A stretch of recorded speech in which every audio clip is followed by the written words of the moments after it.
বন্ধুরা, আবারও ছোট্ট একটা গল্প নিয়ে তোমাদের সামনে এসেছি। আশা করি এই গল্পটা তোমাদের ভালো লাগবে। তো শুরু করছি আজকের গল্প। একদিন এক ডাক্তার তার চেম্বারের সামনে একটা বোর্ড লাগিয়ে দেয়।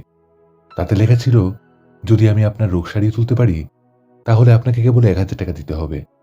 আর যদি আমি আপনার রোগ সারাতে না পারি তাহলে আমি আপনাকে ১,০০,০০০ টাকা দেব। একদিন এক চালাক লোক সেই বোর্ডটা দেখতে পায়। সে নিজেকে ভীষণ চালাক মনে করত। সে ভাবল, আজ এই ডাক্তারকে লুটতে পারবো।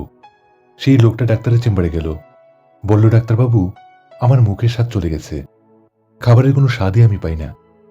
ডাক্তার নার্সের দিকে তাকিয়ে বলল, নার্স, ওনাকে ৩৩ নম্বর ওষুধটা দিয়ে দাও। লোকটা সেই ওষুধটা মুখে নিয়েই ফেলে দেয়। লোকটা বলল, এমা, এটা তো গ্যাসোলিন। গ্যাসোলিন হচ্ছে এমন একটা পদার্থ যা থেকে পেট্রোল তৈরি হয়। ডাক্তার হেসে বলল, এই তো তুমি মুখের স্বাদ নিতে পারছো। তার মানে আমার ওষুধ কাজ করেছে। তুমি তোমার মুখের স্বাদটা ফিরে পেয়েছো। লোকটা হতাশ হয়ে সেই ডাক্তারকে ১,০০০ টাকা দিয়ে সেখান থেকে বেরিয়ে যায়। পরের দিন সেই লোকটা ছদ্মবেশে আবার ফিরে আসে। ডাক্তারের কাছে বলল, ডাক্তারবাবু, আমি কানে কিচ্ছু শুনতে পাই না। দেখুন তো আমার কি হয়েছে।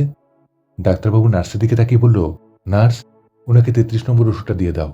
এটা শুনে ওই লোকটা বলল, ডাক্তারবাবু, ৩৩ নম্বর ওষুধটা তো স্বাদ ফিরিয়ে আনার জন্য। ডাক্তার বলল, তার মানে আমি যেটা বললাম তুমি সেটা শুনতে পেয়েছ। আমার ১,০০০ টাকা আমাকে দিয়ে দাও। লোকটা হতাশ হয়ে ডাক্তারকে ১,০০০ টাকা দিয়ে আবার সেখান থেকে বেরিয়ে যায়। কিন্তু সে কিছুতেই হার মানবে না। পরের দিন সে আবারও ছদ্মবেশে এলো।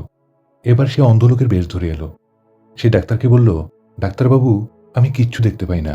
আমি বোধহয় অন্ধ হয়ে গেছি। ডাক্তারবাবু সেই অন্ধলোকটাকে কিছুক্ষণ পরীক্ষা করার পর বলল, দুঃখিত, আমি বোধহয় ফেল করে গেলাম। তাই আমি আপনাকে ১,০০,০০০ টাকা দিচ্ছি। এটা শুনে ওই চালাক লোকটা ভীষণ খুশি।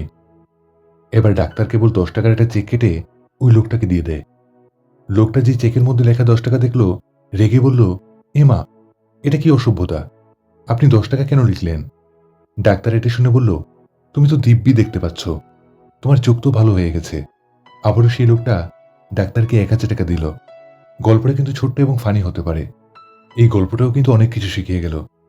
এই গল্পটা শেখালো যে নিজেকে কখনো চালাক আর চতুর মনে করে অন্যের সম্পদের উপর লোভ করতে যেও না। কে বলতে পারে সামনের মানুষটা হয়তো তোমার চেয়ে ঢের চালাক। কারণ ঈশ্বর কিন্তু সব দেখছেন।